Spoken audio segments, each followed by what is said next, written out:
Hey, hey, ich bin Anna Zöllig und ich bin als Kind eine riesige Wasserratte gewesen. Nichts lieber als stundenlang tauchen und spielen im Wasser. Ja, das habe ich richtig, richtig cool gefunden. Aber auch schön ist es, ein Bad daheim in der Badwanne zu nehmen, am besten mit einer gelben Quietschente. Um genau so eine geht es jetzt in unserer Geschichte, so eine gelbe Plastikente. Die Ente, die heisst Quan und macht eine riesengroße Reise und erlebt ein einmaliges Abenteuer mit einem besonderen Happy End. Mach's dir gemütlich. Auf dem Bett oder in der Badwanne.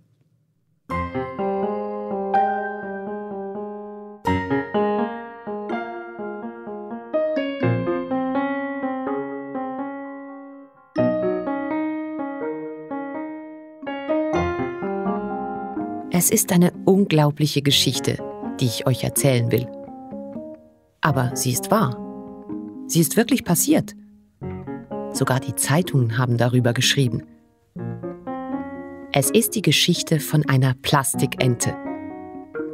Eine gelbe, mit rotem Schnabel, wie ihr sie in der Badewanne habt.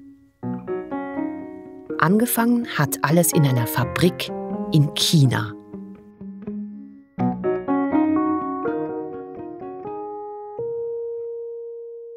In der Halle 38 des Lanzhou-Komplexes werden gelbe Badeenten für die amerikanische Firma The First Year produziert. 21 Enten in der Minute und 29.000 Enten pro Tag spuckt die Fabrik aus. Die Badeenten kommen durch Strangpressen zur Welt. Eine gelbe Plastikmasse wird in eine Form gefüllt, anschließend wird ein Strang mit Druckluft angebracht und der Plastikklumpen wird in die Form gepresst. Zuerst ist alles noch weich und wackelig, aber man erkennt schon eindeutig, das wird eine Ente. Die Ente wird von einem Greifer gepackt und in eine Fixierlösung getaucht. Danach wird sie ultrahoch erhitzt und sofort wieder abgekühlt. Der Schnabel wird in ein rotes Farbbad getaucht und 2 Düsen spritzen die Augen. Zum Schluss bekommt die Ente einen Stempel auf die Brust gedrückt.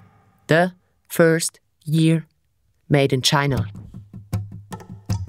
Die Ente wird auf ein Fließband gelegt und dort fließt sie auf einen Abgrund zu. Dort unten steht ein riesiger Container mit Tausenden von Enten. Die sitzen da und denken an ihren Bestimmungsort. Amerika, Badewanne. Amerika, Badewanne, Amerika. Unsere Ente fließt genauso auf dem Fließband und fließt und fließt und fällt in den Container. Aua! Da hat sie andere Enten. Viel andere Enten. Viel.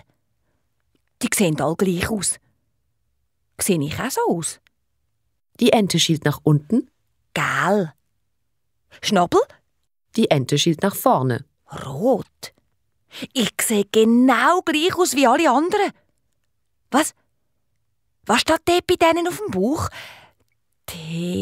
First Year. Die Ente kann lesen. Made in China. Da steht ja auf jeder Ente genau das Gleiche. First Year Made in China. First Year Made... Heissen alle gleich? Heiss ich auch so? Die Ente schielt wieder nach unten. First Year Made in China. Ich will anders heissen. Ich heisse Quan. Kurz und bündig Quan. Passt besser.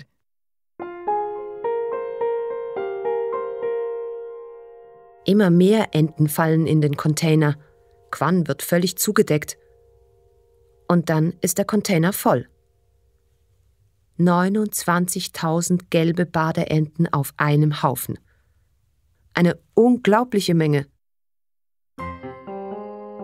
Und plötzlich geht alles sehr schnell. Quan wird mit den anderen Plastikenten auf einen Lastwagen gepackt und 5 Tage lang quer durch China gefahren. Dann werden die Enten auf ein großes Frachtschiff geladen, auf die Caterpillar. Das ist ein Riesenschiff. Auf ihr haben 1648 Container Platz. Auf Deck werden immer 10 Container nebeneinander und 5 Container übereinander gestapelt. Quan und ihre 28.999 Verwandten haben einen sehr gefährlichen Platz erwischt. Ihr Container liegt zuoberst in 30 Meter Höhe, ganz vorne und ganz außen. Aber das wissen die 29.000 Enten nicht und deshalb denken sie weiter an ihren Bestimmungsort Badwanne, Amerika, Badwanne, Amerika, Badwanne, und ahnen nicht, Amerika, Badwanne, dass sie nie Amerika. dort ankommen werden.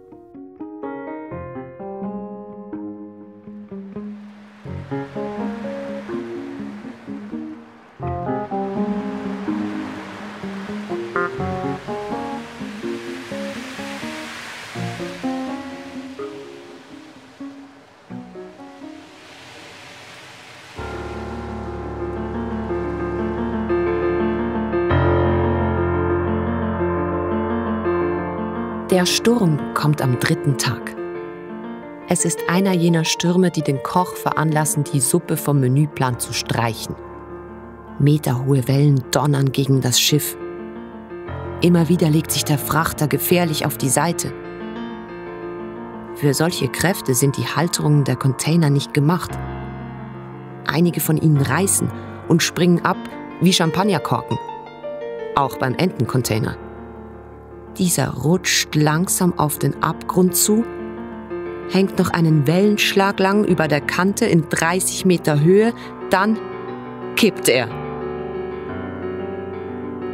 Der Container schlägt mit solcher Wucht auf dem Wasser auf, dass er sofort auseinandergerissen wird. Wasser strömt ein und 29.000 Plastikenten werden auf den schäumenden Pazifik gespült.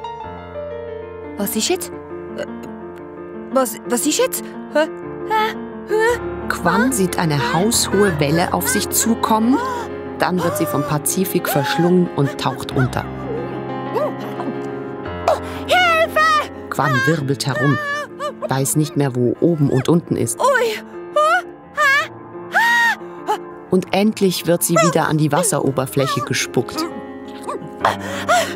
Ich will wieder zurück in die Fabrik. Die nächste Welle kommt.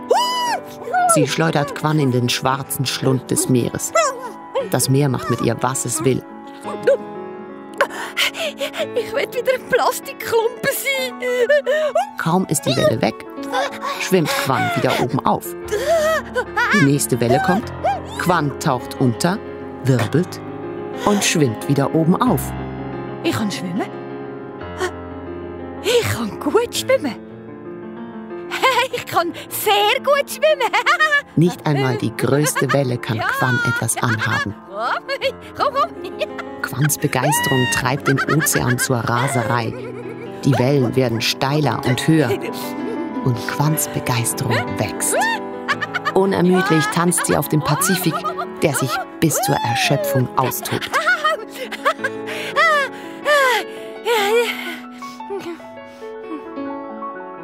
2 Tage später gibt der Pazifik auf. Es wird ruhig.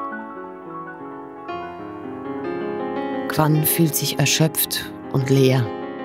Oh. Die Sonne geht auf und die Wasseroberfläche ist spiegelglatt.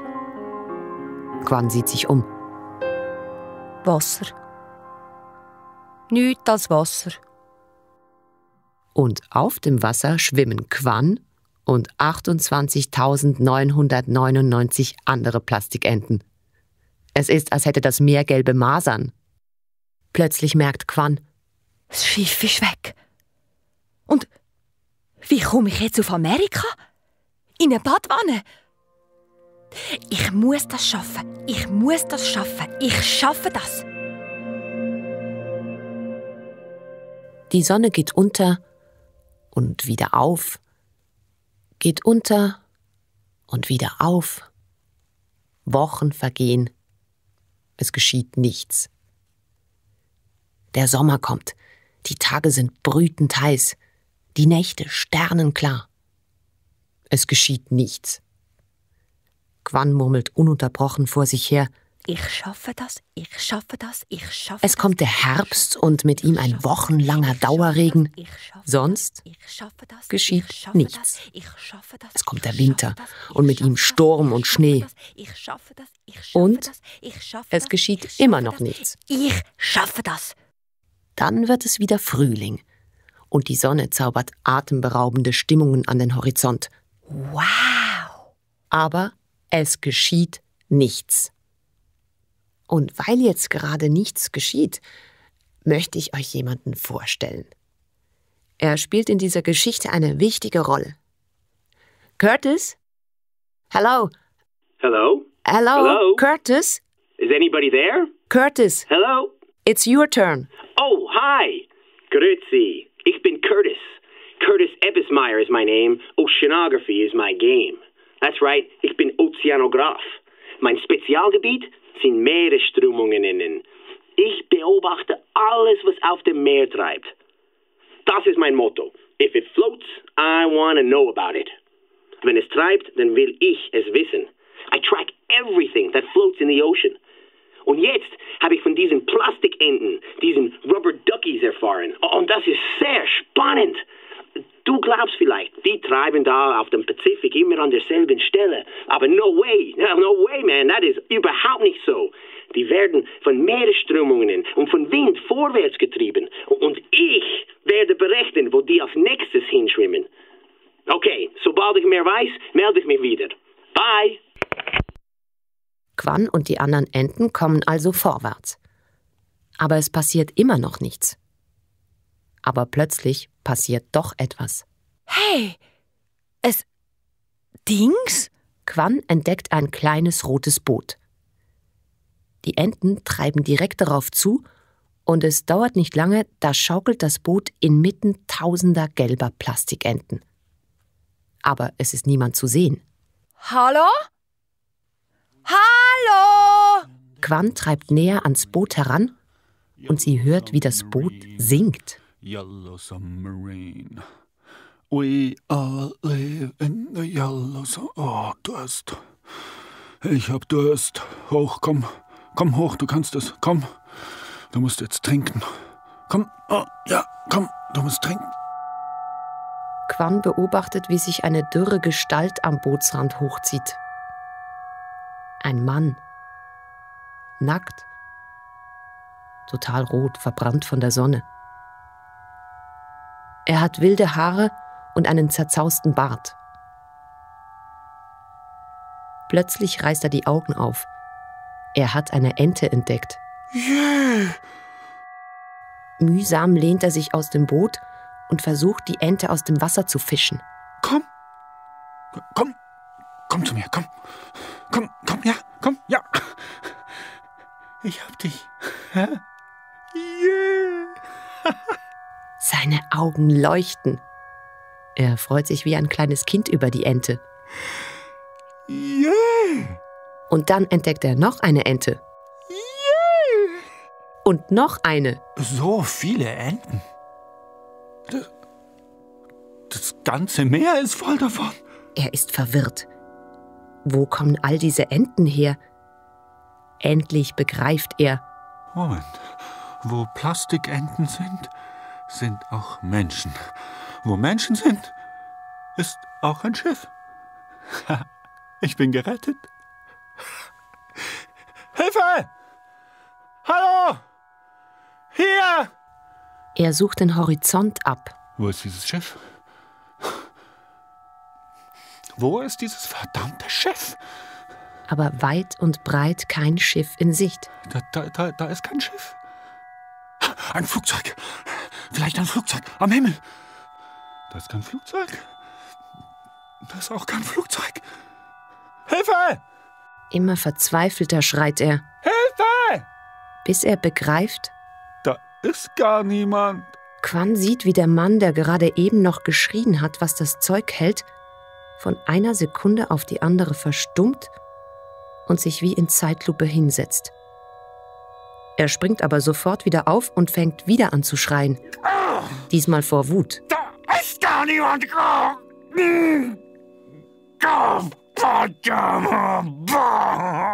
Er beißt in die Ente, die er immer noch in der Hand hält.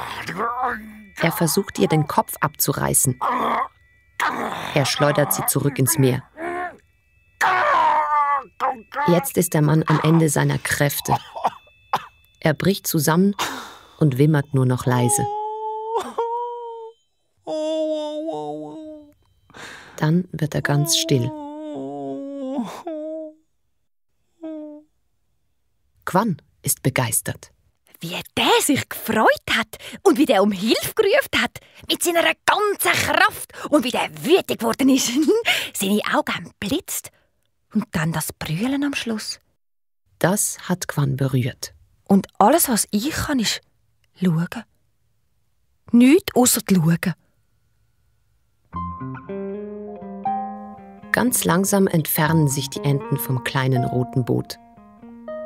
Jeden Morgen, wenn die Sonne wieder aufgeht, ist das Boot wieder ein Stück geschrumpft. Schließlich ist es nur noch ein Punkt am Horizont und eines Tages ist es ganz verschwunden. Die Enten sind wieder allein. Die Gruppe, mit der Quan reist, wird immer kleiner. Quan kann nicht sagen, wo und wann die anderen Enten verloren gegangen sind. Aber irgendwann begreift sie, sie werden nicht zusammenbleiben. Da spürt sie etwas Dumpfes in ihrem Bauch. Wohin sind all die anderen Enten verschwunden? Und wohin treibt sie? Hello, it's me again, Curtis Ebbesmeyer. Ich habe good news. Ich habe berechnet, wo die Enten durchschwimmen werden. Es gibt 3 Möglichkeiten. Erstens, es gibt auf dem Pazifik eine große kreiselförmige Strömung. Die meisten Enten werden auf diesem Kreisel drehen und drehen und drehen für immer. Eigentlich forever. Zweite Möglichkeit. Die Enten gehen auf diesen Kreisel, aber die stranden unterwegs, zum Beispiel in Hawaii. And those are the lucky ones. Yeah.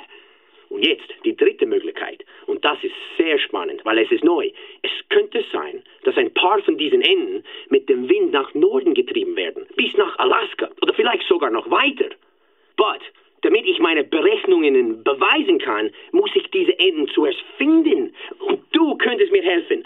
Ich selber gehe auch viel am Strand spazieren, um Sachen zu finden. Aber 4 Augen sehen mehr als 2 und 8 mehr als 4 und 6. Wie viele Augen brauchen wir? Also, wenn du so eine Ente findest, melde dich bei mir und du kriegst einen Preis.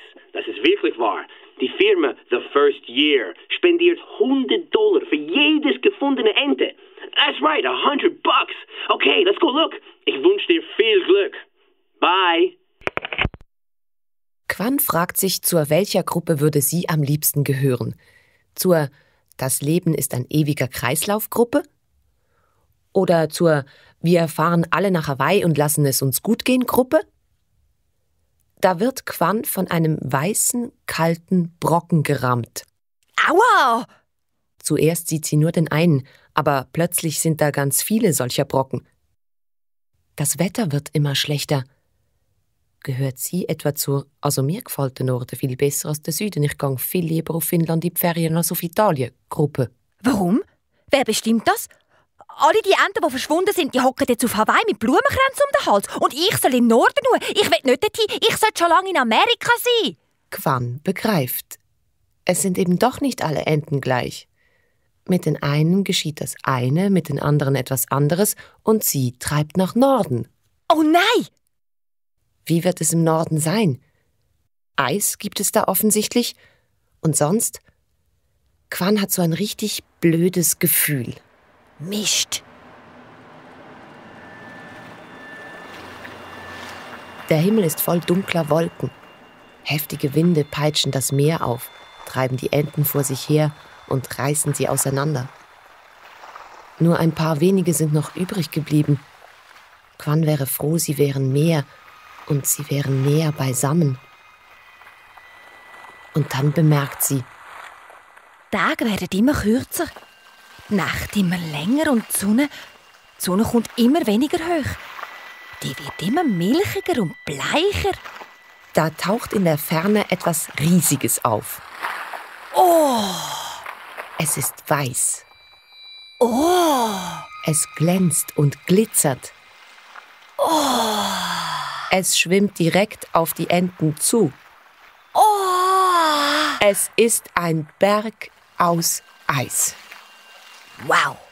Noch nie hat Quan etwas so Großes gesehen. Der Eisberg zieht langsam an den Enten vorbei. Eisbrocken, so groß wie Einfamilienhäuser, donnern ins Wasser und lösen riesige Wellen aus. Ein zweiter Eisberg taucht auf. Und dann noch einer. Es werden immer mehr. Eisberge in allen Formen und Größen tauchen auf. Eine ganze Eislandschaft entsteht. Ui! Plötzlich geht es um Leben und Tod. Die Eisberge und Eisschollen stoßen zusammen, schrammen aneinander vorbei, legen sich übereinander. Quan sieht, wie einige ihrer Freundinnen vom Eis zerfetzt und zerquetscht werden. Ich will nicht sterben. Ich darf nicht. Ich muss auf Amerika in eine Badwanne. Gehen ein Baby glücklich machen. Ich will nicht sterben. Und als ob das Meer Quans Hilferuf gehört hätte, beginnt das Wasser plötzlich zu frieren. Oh oh. Die Eisberge schwimmen nicht mehr. Sie bewegen sich nicht mehr. Sie knirschen nicht mehr. Alles wird starr. Alles wird zu einer festgefrorenen Eislandschaft. Das Packeis. Oh nein. Und mittendrin ich im Eis erstarrt. Ui. Quan kann sich nicht einmal mehr umschauen. Es ist still wie in einem Grab. Ich will auf Hawaii. Die Nächte werden immer länger. Die Sonne taucht nur noch für ganz kurze Zeit auf. So richtig hell wird es gar nicht mehr. Und es wird von Tag zu Tag schlimmer.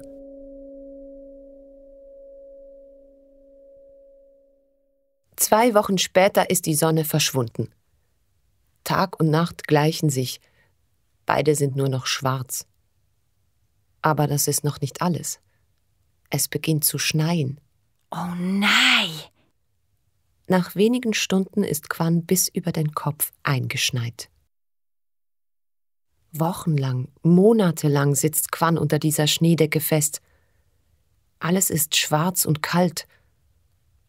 Am Anfang hat Quan noch Angst, aber irgendwann fühlt sie überhaupt nichts mehr. Sie glaubt nicht mehr daran, dass sich je wieder etwas ändern würde. Das ist der schlimmste Ort auf der ganzen Welt. Ich will tot sein. Aber dann, nach langer, langer Zeit, ändert sich doch etwas. Licht? Licht? Das ist Licht! Es wird Frühling. Yeah!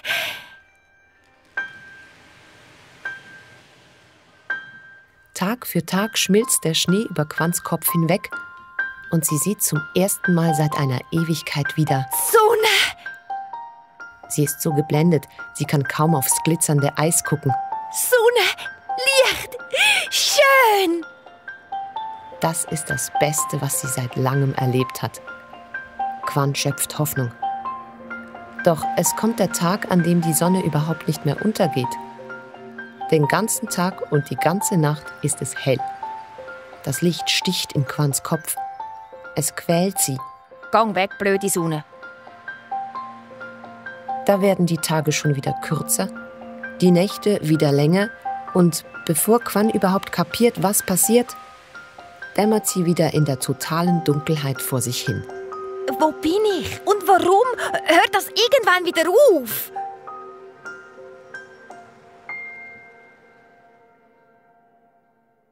Hello?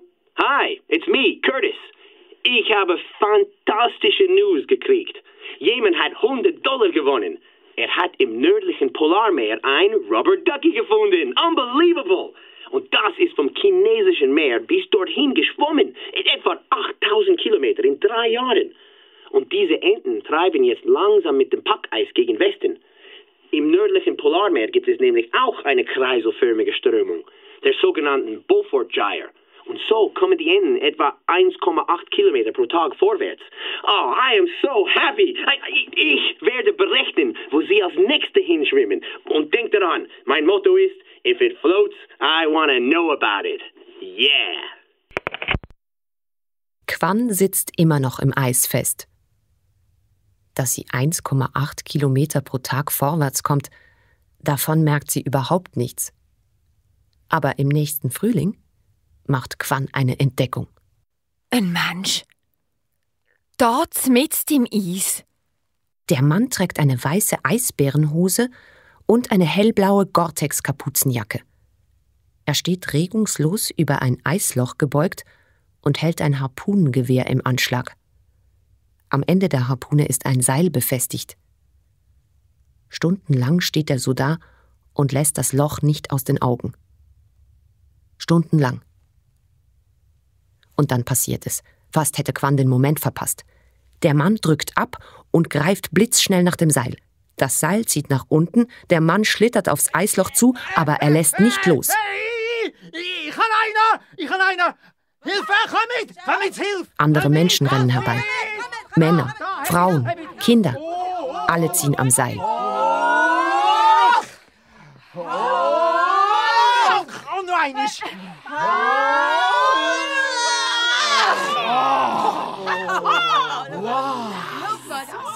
Eine ausgewachsene 300-Kilo-Robbe liegt blutverschmiert im Schnee.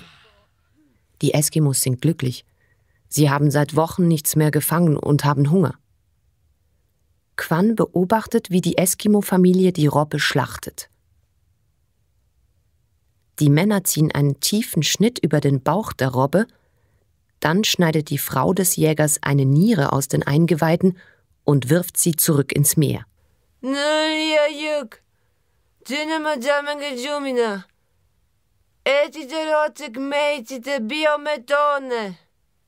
Sie sagt, Mutter des Meeres, wir danken dir, möge da noch mehr sein, wo dies herkam. Dann ziehen die Männer der Robbe das Fell wie ein Kleidungsstück ab, schneiden das Tier in gleich große Stücke und verteilen sie an alle. Die Eskimos laden die Beute auf ihre Schneemobils und fahren davon. Hey, nicht wegfahren! Menschen? Wo kommen die her? Die leben da im Dunkeln, in der Kälte. Ja, aber warum sind die nicht auf Hawaii? Und was? Die Frau hat an der Mutter vom Meer Danke gesagt. Wer ist das? Wo bin ich da? Hallo? Kann mir jemand eine Antwort geben? Quan konzentriert sich. Sie hat eine besondere Fähigkeit, derer sie sich wahrscheinlich nicht bewusst ist. Wenn sie sich etwas sehr, sehr wünscht, kann sie sich so konzentrieren, dass das Gewünschte eintritt. Und genau so ein Magic Moment passiert jetzt. Wer kann mir Antwort geben? Gut, da hat es ja niemand. Aber es muss eine Lösung geben. Quan konzentriert sich noch mehr. Ich will eine Antwort. Ich will eine Antwort. Ich will eine Antwort.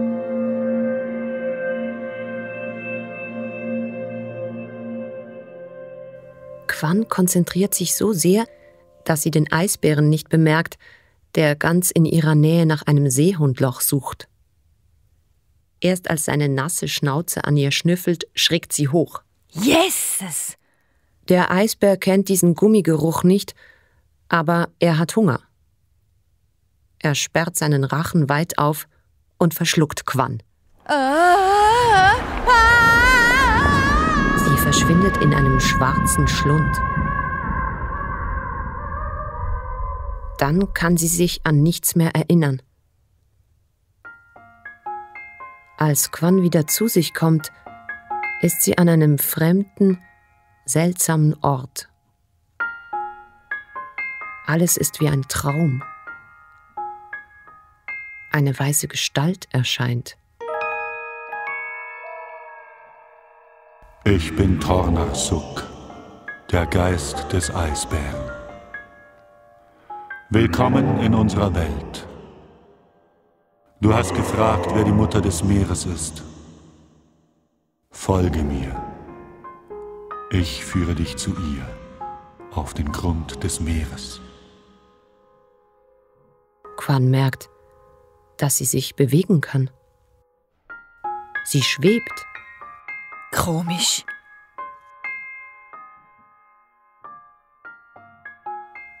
Sie folgt Tornarsuk. Sie steigen gemeinsam auf den Grund des Meeres hinab. Tiefer und immer tiefer. Quan kann gut atmen, auch wenn sie unter Wasser ist. Aber sie kann nichts klar erkennen. Alles ist unscharf.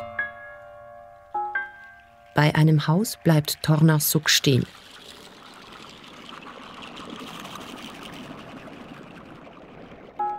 Hier wohnt Nuljayuk, die Mutter des Meeres. Sie ist wütend auf die Menschen.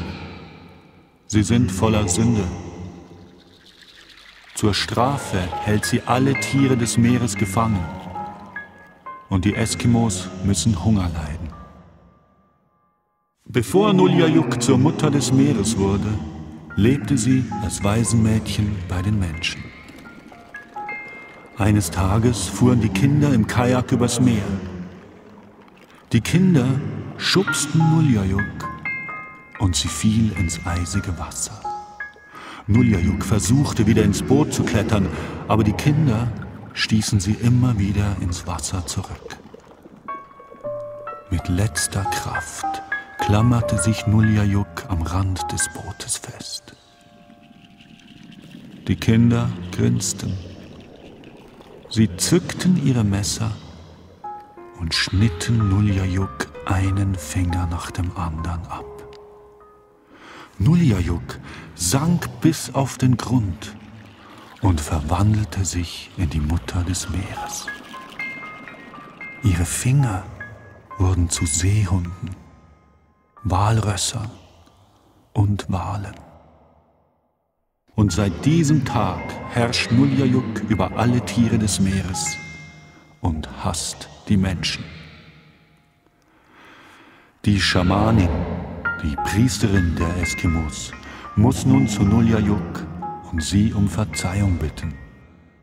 Erst dann lässt Nuljayuk die Tiere wieder frei. Warte hier, bis die Schamanin kommt.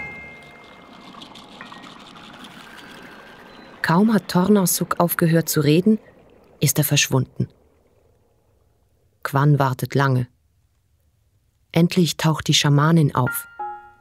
Sie geht in das Haus von Nuljayuk und Quan folgt ihr. Nuljayuk, die Mutter des Meeres, sitzt neben einem Becken, in dem all die gefangenen Tiere schwimmen. Ihr Gesicht ist voller Furchen und eine stinkende Haarmähne türmt sich auf ihrem Kopf. Nuljayuks Haar stinkt und ist verfilzt von den Sünden der Menschen. Aber weil sie keine Finger mehr hat, kann sie die Haare weder waschen noch kämmen. Die Schamanin muss alle Knoten in Nuljayuks Haar lösen.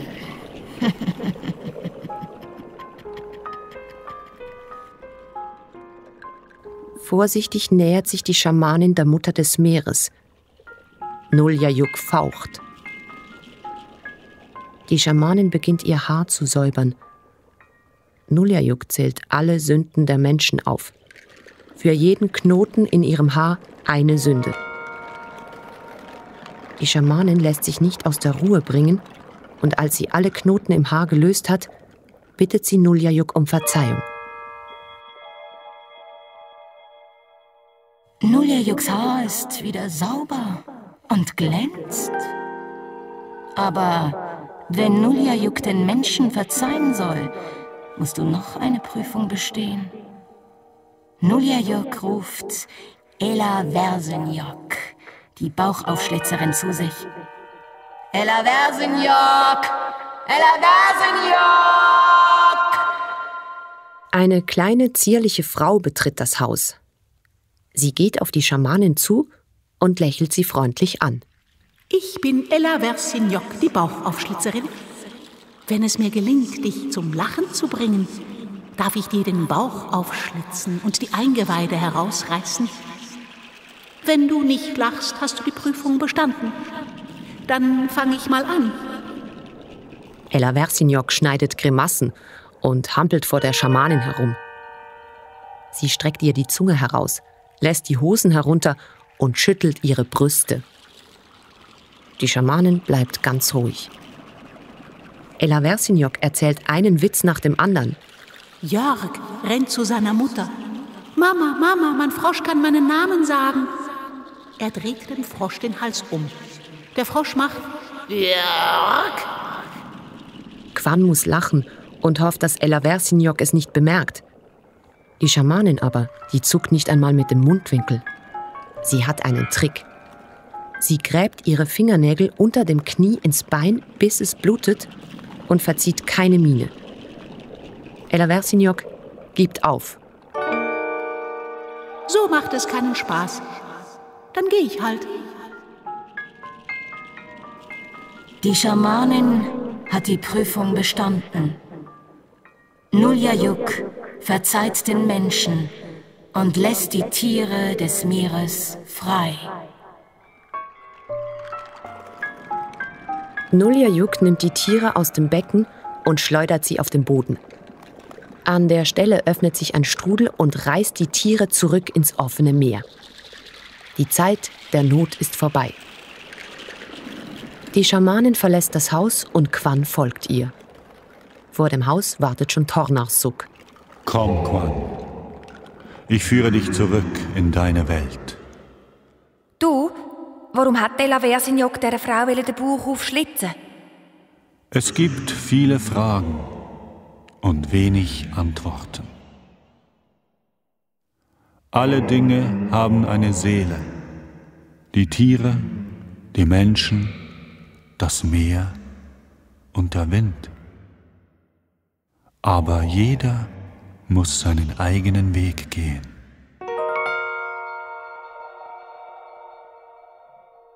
Mit diesen Worten verschwindet der Geist des Eisbären und Quan wird in ein schwarzes Loch gesogen.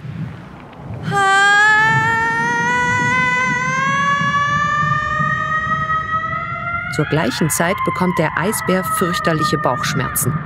Er würgt und hustet und spuckt eine kleine Plastikente in den Schnee. Erleichtert verschwindet der Eisbär hinter einer Eisscholle. Ist das jetzt wirklich passiert oder ist das nur ein Traum gewesen? Verwirrt lässt sich Quan vom Packeis weitertreiben. Aber sie ist zufrieden. Sie fühlt sich schon fast ein bisschen zu Hause in dieser weiten Eislandschaft. Mit frischem Mut schaut sie vorwärts.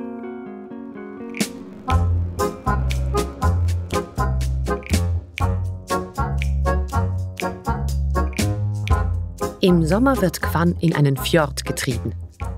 Am Ende des Fjords liegt ein kleines Schiff vor Anker. Das Schiff gehört Hein Hintsen. Hein Hintsen ist Professor in Hamburg und er hat eine Theorie. Er glaubt, dass das allererste Leben auf dieser Erde vor 4 Milliarden Jahren im Meereseis entstanden ist. Zum Beispiel am Nordpol. Und deshalb ist er hier. Er will ein ganzes Jahr im ewigen Eis forschen, um seine Theorie beweisen zu können. Alles, was er erlebt, schreibt er in sein Tagebuch. Spitzbergen, 12. Juni. Habe auf Deck ein improvisiertes Labor eingerichtet und erste Eisproben genommen.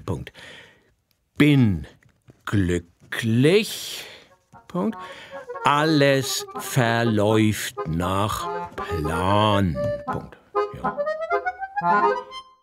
Spitzbergen, 20. Juni. Einmal in der Woche waschen. Ja. Körperpflege muss. sein, ne? Das mach ich in der blauen Tonne. Punkt. Da putz ich auch die Fische drin, ne? Das riecht man. Egal, Komma, ist ja sonst keiner hier. Als Quan näher zum Schiff getrieben wird, traut sie ihren Augen nicht. Ein bluter Mann.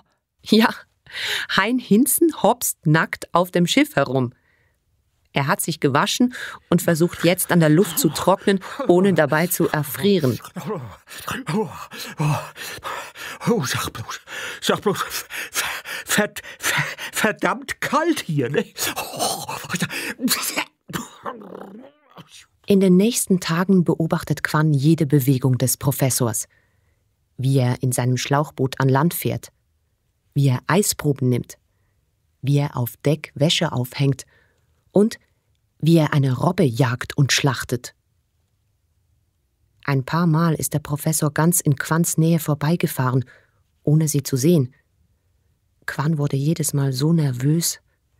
Sie hat seinen Bart gesehen und seine stahlblauen Augen. Hoffentlich findet er mich. Spitzbergen, 16. September. Endlich ist der Fjord zugefroren und mit ihm mein Schiff. Kann jetzt zu Fuß an Land gehen, ne? Das ist sehr praktisch. Spitzbergen, 17. September. Punkt. Bin auf dem Weg übers Eis an Land. Punkt. Plötzlich bricht das Eis, und ich versinke in einer Wasserrinne. Ein Kälteschock und mein erster Gedanke war, Doppelpunkt, jetzt ist alles zu Ende. Ja. Zum Glück hab ich immer eine kleine Axt mit dabei, ne? Kann mich mit ihrer Hilfe wieder aus dem Wasser kämpfen. Punkt. Stehe zitternd auf dem Eis, da sehe ich was. Doppelpunkt. In der Wasserrinne schwimmt eine gelbe Plastikente. Ausrufezeichen. Fische sie aus dem Wasser und eile zum Schiff zurück. Ja, bin jetzt wieder einigermaßen trocken und warm. Punkt. Die Plastikente steht vor mir auf dem Schreibtisch und sieht mir beim Tagebuchschreiben zu. Punkt. Habe keine Ahnung, wie sie hierher gekommen ist. Ne? Ja.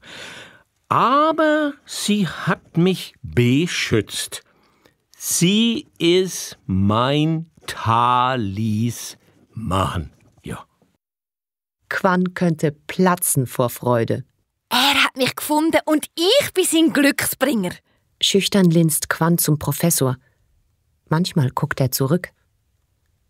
Dann fühlt sich Quan ganz leicht, als würde sie fliegen. Die kommende Zeit ist wunderbar. Der Professor redet mit Quan, erzählt ihr von seiner Forschung und den Fortschritten, die er macht. Und jeden Abend setzt er sich zu ihr hin und sie schreiben zusammen Tagebuch. Tagebuch von Hein Hinsen. Hein Hinsen. Sie schlafen gemeinsam ein.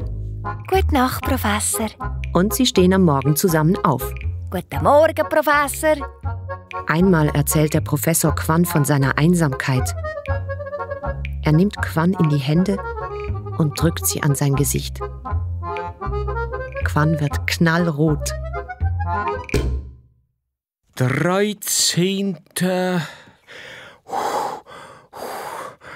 Oktober. Punkt. Die Temperatur ist über Nacht gesunken. Punkt.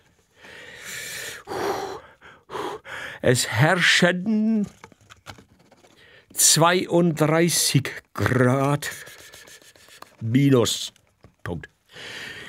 Manchmal ist mir vor Kälte ganz schlecht.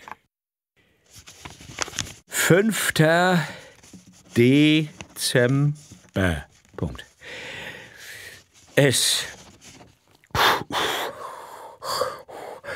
ist jetzt durchgehend Nacht. Punkt. 24. Dezember. Weihnachten.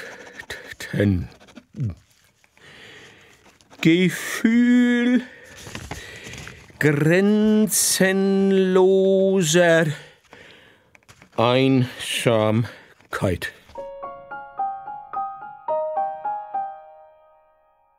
Eines Abends nimmt der Professor Quan vom Tisch. Aber Quan freut sich nicht, denn der Professor ist betrunken. Heute ist Silvester, nicht? Schluss mit Depression, ne? Champagner. Der Professor läuft mit Quan auf den gefrorenen Fjord hinaus. Er stellt sie in den Schnee und öffnet eine Champagnerflasche. 3, 2, 1. Prosit Neujahr! Er trinkt aus der Flasche und setzt erst ab, als sie leer ist.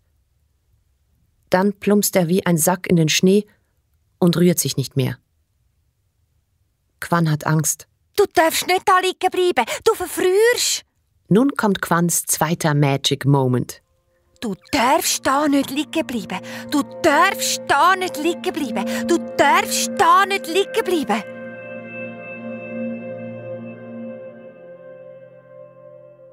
Endlich kämpft sich der Professor hoch. Er torkelt Richtung Schiff. Die Flasche nimmt er mit, aber Quan lässt er zurück. Von weit hört sie ihn singen. Junge, komm heute wieder, bald wieder nach Haus. Junge, fahr nie wieder hier raus. Ich mach mir Sorgen um dich. Denk auch an morgen. Denk auch an mich. Hein Hinsen? Je länger die Polarnacht dauert, desto schlechter geht es dem Professor. Er arbeitet nicht mehr, er verwahrlost. Erst als im März das Licht zurückkehrt, kommt er langsam wieder zu sich. Er beginnt wieder zu forschen. Quan hofft, dass der Professor merken würde, dass sie verschwunden ist. Sie hofft auch, dass er sie suchen würde, jetzt, wo das Licht wieder da ist. Aber der Professor scheint sich nur noch für seine Forschung zu interessieren. Das Eis auf dem Fjord schmilzt. Und eines Tages kommt der Professor zum Schluss, dass er genug geforscht habe, um seine Theorie beweisen zu können.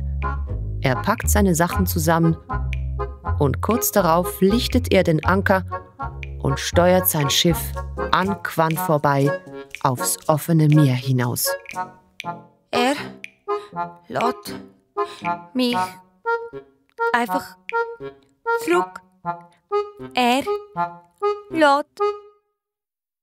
Sehr traurig und sehr allein schaukelt Quan auf dem Fjord. Sie hört nichts mehr, sie fühlt nichts mehr, sie denkt nichts mehr. Bis ein heftiger Herbststurm sie aus dem Fjord weht, sie aus der Kreiselströmung mit dem Packeis reißt und direkt in die Bahn der Transpolardrift bringt. Die Transpolardrift schiebt das kalte Wasser des Nordens an Grönland vorbei Richtung Süden zum Atlantik.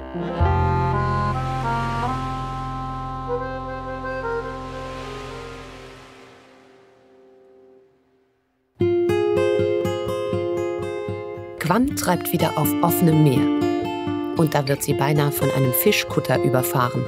Uah! Und am Horizont sieht sie ein Frachtschiff vorbeiziehen. Hä? Hallo?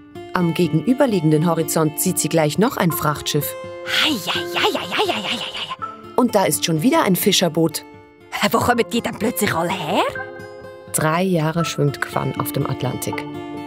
Sie treibt an 90 Kreuzfahrtschiffen, 471 Öltankern, 1248 Frachtschiffen, 536 Kühlschiffen, einem Kabelverleger, 3316 Fischerbooten, einem Greenpeace-Schiff, einer Segelregatta, 5 Eisbrechern, an 37 Ölbohrplattformen, 2 Offshore-Windanlagen, 14 U-Booten, 23 Flugzeugträgern und an einem Atommüllversenker vorbei.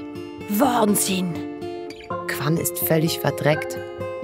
Ein Ölfilm bedeckt ihren ganzen Körper und verklebt ihr rechtes Auge. Ich will zurück ins Eis. Da sieht sie am Horizont Land? Hä? Land in Sicht! Das ist Land! Und einige Wochen später treibt Quan direkt auf eine gigantische Statue zu, die wolkenkratzermäßig aus dem Wasser ragt und zuversichtlich eine Fackel in die Höhe hält.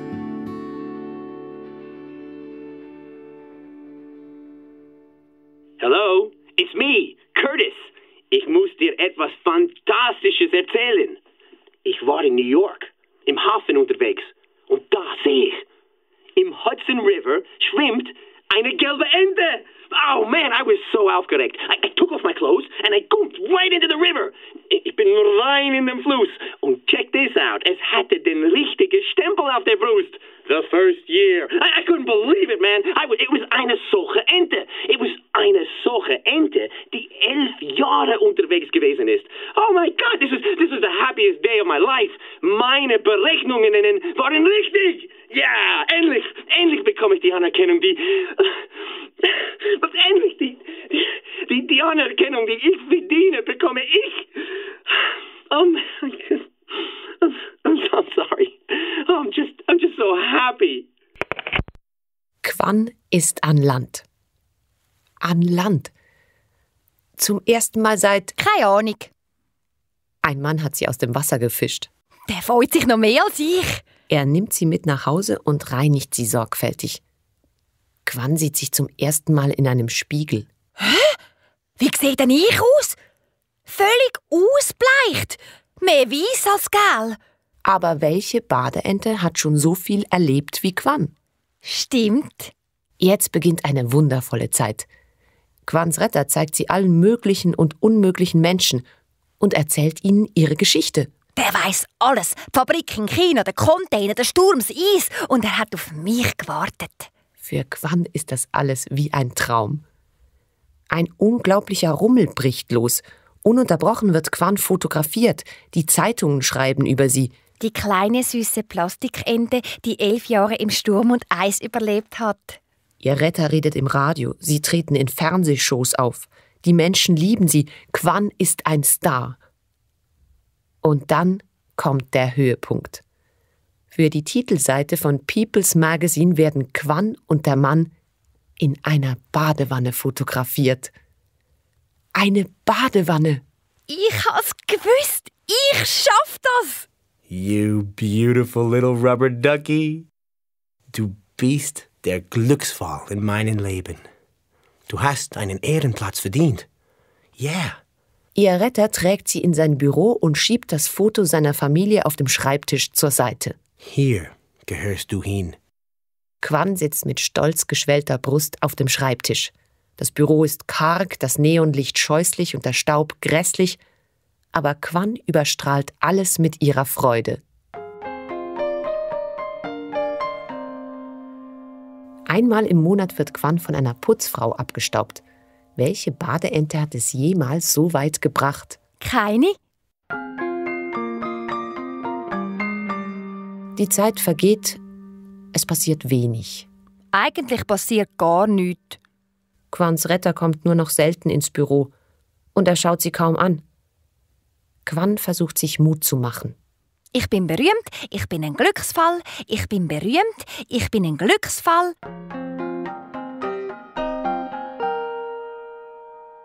Aber sie selber ist nicht glücklich. Quan langweilt sich. Und plötzlich fällt ihr ein, woran sie während des ganzen Rummels überhaupt nicht mehr gedacht hat. Das Eis, die Sonne, die ewige Nacht und der Professor. Eine Sehnsucht erwacht in ihr, die größer ist als jede Angst und Verzweiflung, die sie je empfunden hat. Sie denkt an Nuljajuk, die Mutter des Meeres, an Tornarsuk, den Geist des Eisbären. Es gibt viele Fragen und wenig Antworten. Alle Dinge haben eine Seele. Die Tiere, die Menschen, das Meer und der Wind. Aber jeder muss seinen eigenen Weg gehen. Eines Tages hört Quan ein Telefongespräch von ihrem Retter mit. Hi, Curtis here. Yeah, how you doing? Du, ich habe fantastische Neuigkeiten. Ein Frachter hat vor Südamerika ein paar Container verloren und jetzt treiben 60.000 Eishockey-Handschuhe im Atlantik. Oh my God, can you believe it? Ich habe das mal durchgerechnet. Es könnte sein, dass sie bis nach Afrika getrieben werden. Oder vielleicht sogar noch weiter, bis nach Indien. Indien? Afrika? Atlantik? Das klingt gut. Da will Quan hin. Sie hofft und wartet.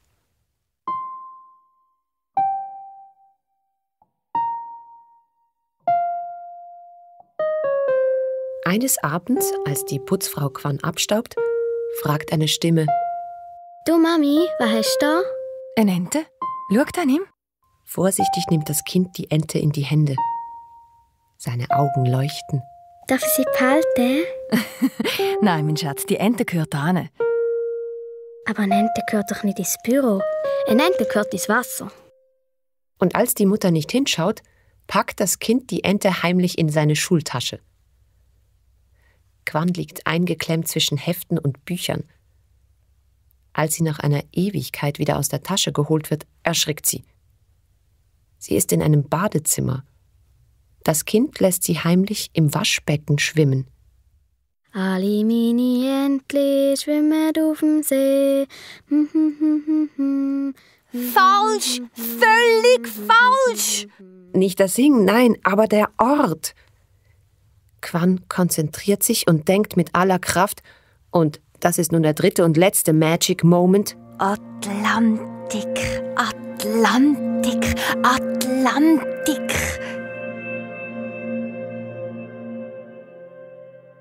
Das Kind nimmt Quan mit ins Bett. Gute Nacht, du kleine Ente. Nacht. Quan starrt die ganze Nacht das Kind an. Atlantik, Atlantik.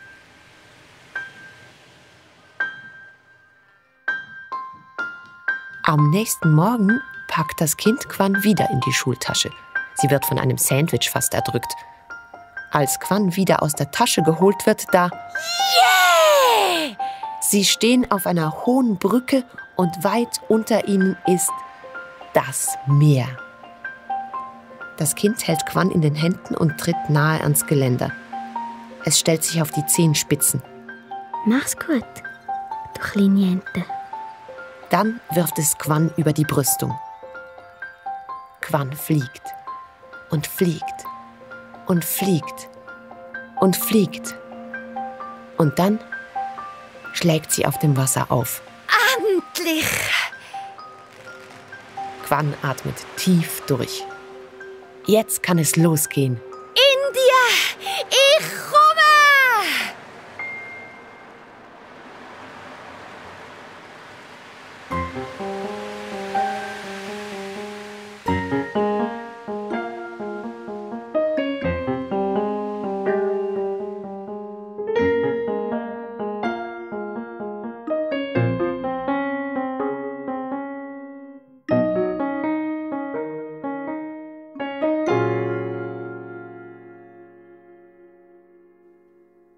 Tolle Abenteuergeschichte, oder? Wenn du keine Geschichte von uns verpassen willst, dann geh auf srfkids.ch und abonniere den Podcast «Kids Hörspiele für Kinder». Wir haben da immer wieder ganz viele spannende und lustige Geschichten. Tschüss, bis gleich. Ich bin Anna Zöllig.